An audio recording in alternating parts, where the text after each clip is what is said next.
One of the biggest concerns when pre-production began on the Philosopher's Stone was Hagrid. Right now, first years this way. Come on now, hurry up. Twice as tall as a normal man and at least 5 times as wide. That was the description on the page the production was tasked with bringing to life on the silver screen. But how hard could it be? Couldn't you just, and then... Well, it turns out they already had thought of that. But either way, the first thing to do was to cast someone, obviously, first. And whoever the production did end up casting had big boots to fill. But we all know how that turned out.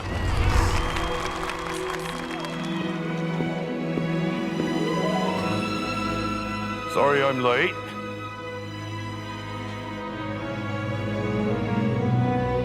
I don't know about you guys, but as a 10-year-old watching the end of the Chamber of Secrets, I was just a complete mess. There's no Hogwarts without you, Hagrid. Coltrane had me and my friends completely in love with this character.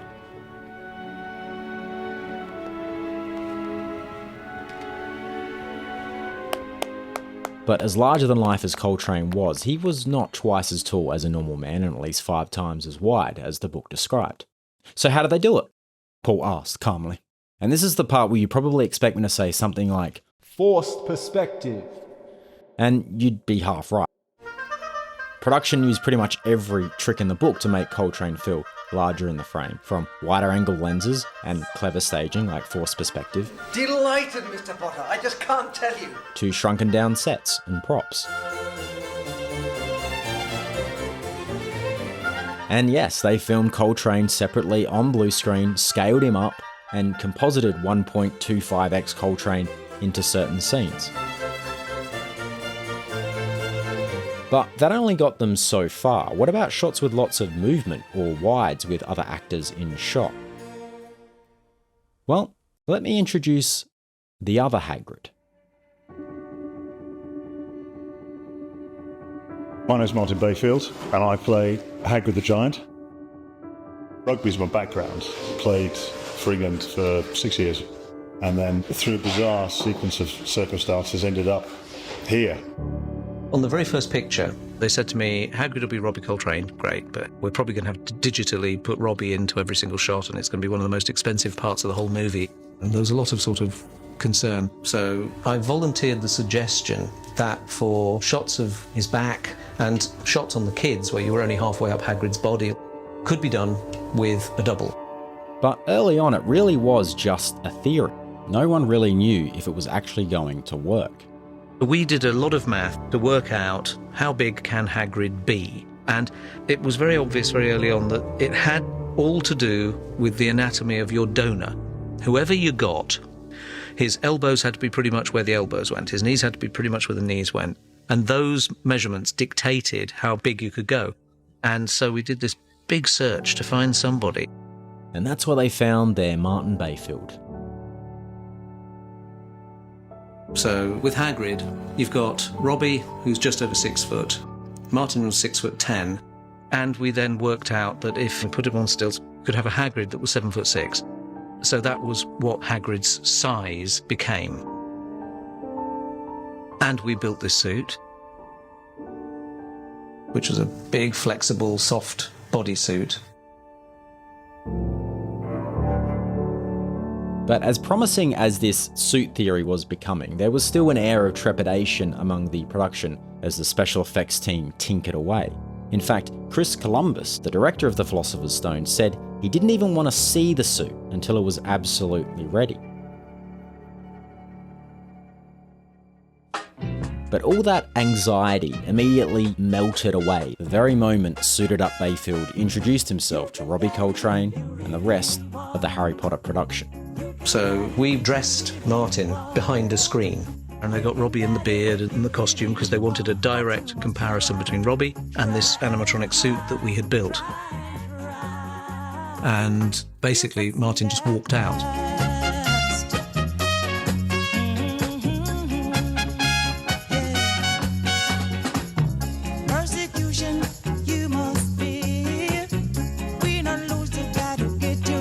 He was beautifully designed, brilliantly made up. And what Nick Dublin did on that was really, really something. There was just a hell of a lot of laughing. They just bought it hook, line and sinker. Because you could see them going, actually, we can use this. We can really use this. And so, this iconic duo was born. And it became this delicate balance between Coltrane Hagrid and Bayfield Hagrid. If a shot demanded an emotional performance, Coltrane was your guy. Hello, Harry. But if you were shooting a wide or the back of Hagrid, or maybe needed like a big physical manoeuvre, Bayfield was your man. He just had to make sure he matched the movement from Robbie's take perfectly. It's actually, believe it or not, quite difficult to match with what somebody else has already done. Because obviously for continuity, all the hands have to be in the right place, the reactions have to be in the right place. And we were kind of learning as we went along, the two of us, how it would come together. And very much it was me watching him, and then he'd get an idea of what I could do. But the great thing is, because of the way the suit was made, it became quite easy to slip into that Hagrid role and copy what he was doing.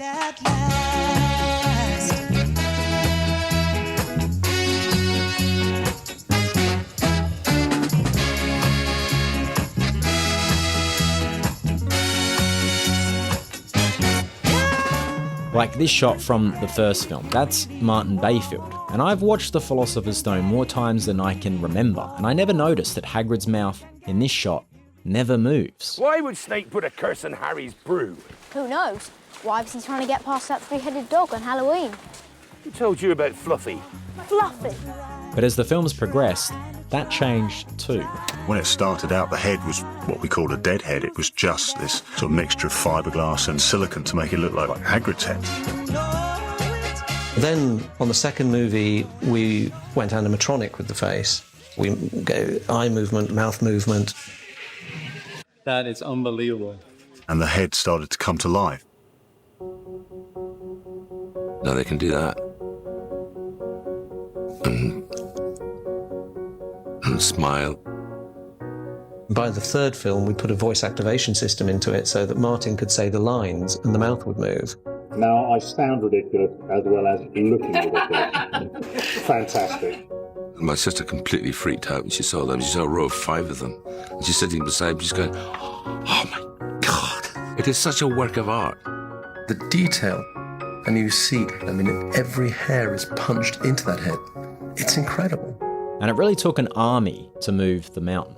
We have to make sure that pathways are clear, that he can get through doorways. So you need a team of people supporting him the whole time. You have a couple of dressers who get him into the bodysuit. You have an animatronic engineer who connects up all the wiring and the electronics and then operates the radio control, which moves the eyes, moves the mouth. It's known as Team Hagrid, and I've been working with these guys now for 10 years, and you make very, very strong friendships. They're a great group. Also, just quickly, how good is the big fold-out chair they made for Martin Bayfield? All I can think of is that Dennis Waterman skit from Little Britain. They're doing a production of Macbeth, and they want you for the lead. Heavy. In the end, the Hagrid £2,000 worked so well, they ended up using it a whole lot more than they had ever planned to. Hagrid walking with Harry through Diagon Alley, Bayfield. Hagrid lugging a Christmas tree, Bayfield. Hagrid dancing, Bayfield.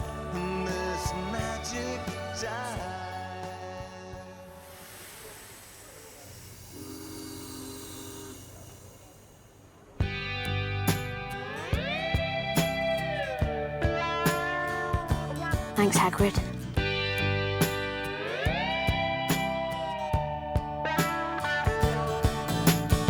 We're thrown out of worse places than this. Good afternoon, my name's Maureen and I have a terrible facial hair problem. I've tried absolutely everything. I've tried creams, I've tried jellies, I tried shaving. Every moment I woke up, it's like my husband. 1,000, take 1. Was that 1,000? Well, hey! Do I smell champagne? Aye, right. I wish you could have seen him in his prime. Magnificent he was. Just magnificent. Something keeps him going. Miles and miles. Feels strange to be going home, doesn't it? I'm not going home. Not really. Then you listen to the music and you like to sing along. You want to get the meaning out of each and every song. Then you find yourself a message and some words